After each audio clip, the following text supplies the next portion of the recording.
In this video, I'm going to talk to you about the transits of Pluto through the houses. This video is for forecasting astrologers.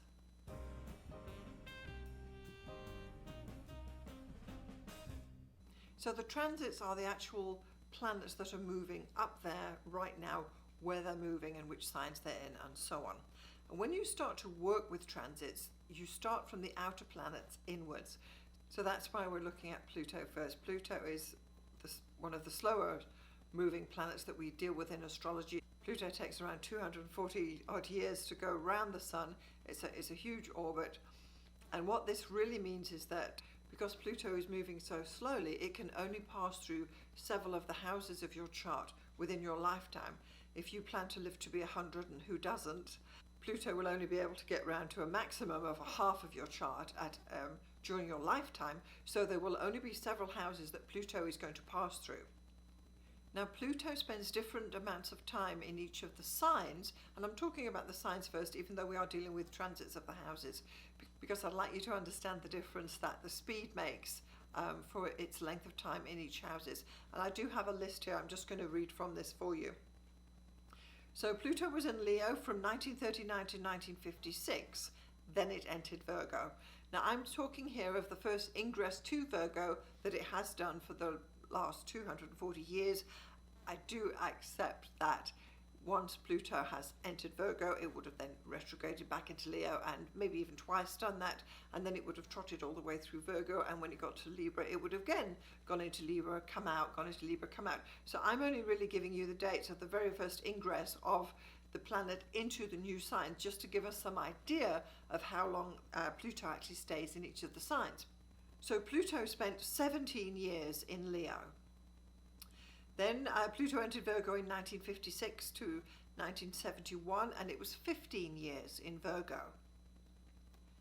Pluto went into Libra in 1971 and was there until 83, and it spent 14 years in Libra. You can see the years are getting shorter. When Pluto went into Scorpio in 1983 to 1985, it was only 12 years.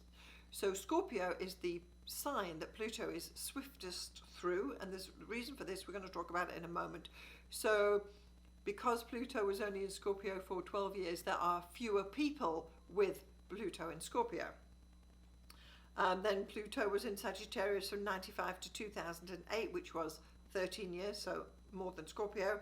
And then Pluto has been in Capricorn since 2008, and in 2023 it will go into Aquarius, giving us 15 years of Pluto in Capricorn. So it may seem strange that Pluto is spending different times in different signs, but it's to do with Pluto's elliptical orbit. The Pluto goes around the sun, but it is not circular. It really is, the closer a planet is to the sun, the more circular their orbit tends to be. So because Pluto is way, way out there, it is quite an elliptical orbit. So what that means is that Pluto is describing an oval, if you will, an ellipse, I think they call it, and the sun is at one of the foci. So what's happening is it's slightly off center. So if we just look at this diagram, you can see that Pluto is going round the sun, and it's closer at some times of its orbit to the sun, and at other times it's further away from the sun. Now, Johannes Kepler's second law of planetary motion states that planets sweep out equal areas in equal time.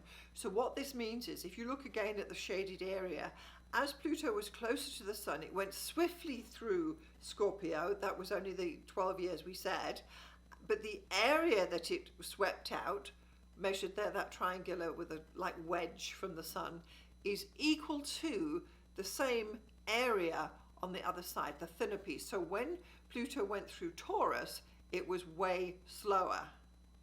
Yes, so Pluto was in Taurus from 1852 to 1882, which was 30 years. So that is the longest Pluto spends in one sign, in Taurus.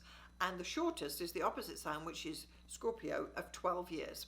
So as Pluto goes through Scorpio, it is closer to the sun, and as it goes through Taurus, it's further away from the sun. So you can imagine that in that 30-year period when the Pluto was in Taurus, millions and millions of people would have had Pluto in Taurus, Whereas when Pluto went through Scorpio, of course there were millions, but not way as many, less than half, and then people who would have had Pluto in Taurus. These two terms are referred to as perihelion, which is when Pluto is closest to the Sun, the helion, and then aphelion is when it is further away from the Sun. It's not just Pluto, all the planets refer to these terms. So when you have an oval orbit, which most planets are, but we don't really notice, at some time in the year they will be closer to the Sun, and they will be moving faster to sweep out that equal area in equal time. So hopefully that's a little clearer, that Pluto is moving slowly. It's moving slowly recently. It is actually getting slower as it goes through Capricorn. It will be even slower when it goes into Aquarius. So what this means too is that it's going to spend longer and longer in each of the houses of your chart. So today Pluto is at 25 Capricorn, so you would find somewhere in your chart Pluto is placed, and that would be the house that it will be in. And then what you're going to be looking for is when will it move into the next house, because the year that Pluto changes house is important for you. It's not important for me, it's only important for you because it's your house cusps. So what will happen is Pluto will come along, enter the house. It will probably retrograde back in because Pluto does that, and then it will go back and fully enter your house. But that first 12 months when Pluto is lingering there on that cusp of your new house is really when the new energies come forward for you. By the time Pluto has perhaps been in one of your houses for 10 years, really you're in the groove.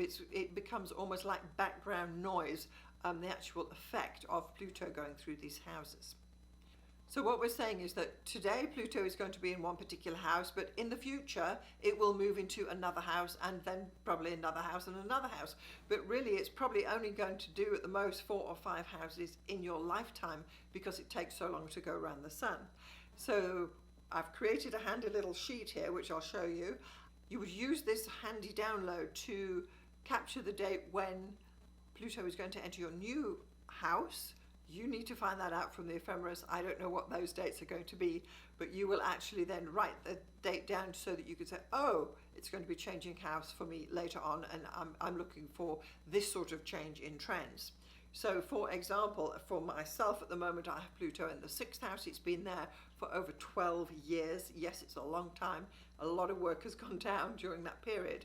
But I note on my handy dandy handout here that in 2026 it's actually going to move into my 7th house.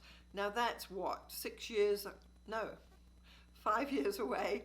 So in 5 years time Pluto will change from my 6th house and enter my 7th house, and that 12-month period will be really when a lot of the transitioning will occur and a lot of the energy will be expressed.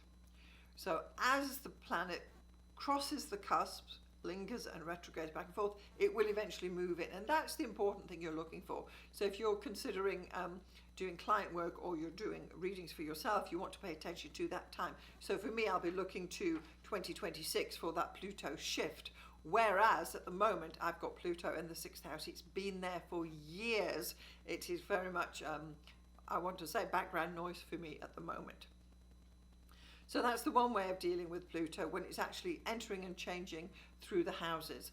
Another thing to consider, which we're only going to talk about briefly, is that when Pluto is going through a particular house in your chart, it will maybe perhaps conjoin some of your planets, and that will be very important indeed if you have planets in the whatever house it's going through.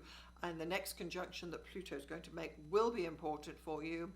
And then the third thing you would want to consider are other aspects that Pluto is making from its position at 25 Capricorn into your chart to see what kind of influence it will have. But if you have a house that is empty or void of tenants, i.e. has no planets in it, there will be no conjunctions such as I have. There will be no conjunctions in the next 5 years, and I don't have any planets in my 7th house anyway, so I have got years and years to go, and in fact to technically Pluto will not conjoin any other planets in my chart as long as I live. It's just one of those things. However, it will make aspects into the other planets in my chart. But we are going to talk now about the influences that you can expect and changes and the energies that will be brought forward as Pluto enters and passes through the houses of your chart. So here we are with transiting Pluto through the houses for forecasting astrologers. Just to let you know, some of the Pluto transiting keywords are transformation, regeneration, and power shifts. When Pluto transits your first house, it can be a time of the birth of a new you. You are able to get your very own power base, and transformation is key. When Pluto transits the second house, your values become critical. You can expect transformation of your finances, and it could go up or down, as you master power over money. Pluto third house transits. You want to dive into an interesting subject, gain power through teaching, and your local area is transformed.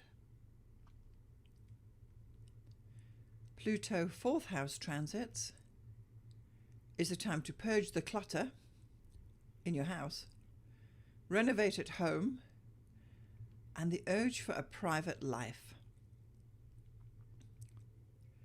Pluto fifth house transits, birth of children, creative transformation, and there can be danger in the stock exchange. Pluto sixth house transits, challenges with pets, work becomes obsessive, and health and diet transformation. Pluto seventh house transits, challenges with the public, making a serious commitment to someone, and transformation through relationships. Pluto eighth house transits, facing the cycles of life, getting on top of your debts, and maintaining privacy in intimate matters. Pluto ninth house transits, power trips, traveling for research and a certain rebirth through religion. Pluto 10th house transits, your life goals are achievable, powerful position in the world, and public recognition or notoriety will come your way. When Pluto is transiting the 11th house, you will gain power through your social circles, birth and death of friendships, and transformation through your gang, tribe, or group. Pluto 12th house transits, self-sufficiency, the desire for retreat and isolation. Minimalism becomes attractive. Okay, so there we've gone through some keywords for Pluto transiting your houses. Now, I've only given 3 points for each house. Clearly, there is so much more to be researched and understood about Pluto. Books have been written about Pluto transits. Books have been written about Pluto transiting the 12th house, for instance. There is scads and scads of information that you can go out and research. So this is just to help you focus in on 3 main things that are potentially coming up for you so that you can do further exploratory work in the future. I clearly cannot give you everything in one little video, but I'm giving you the clues that you're looking for as planets are changing houses and transiting through the different houses in your chart, or your family's chart, or your friends, or whoever's chart you're working with. So this video is part of my transit series. You can see more about that on this link. And as time goes by, I will be adding more videos to it. I'm Alison Price. Thank you so much for watching. I'll see you next time.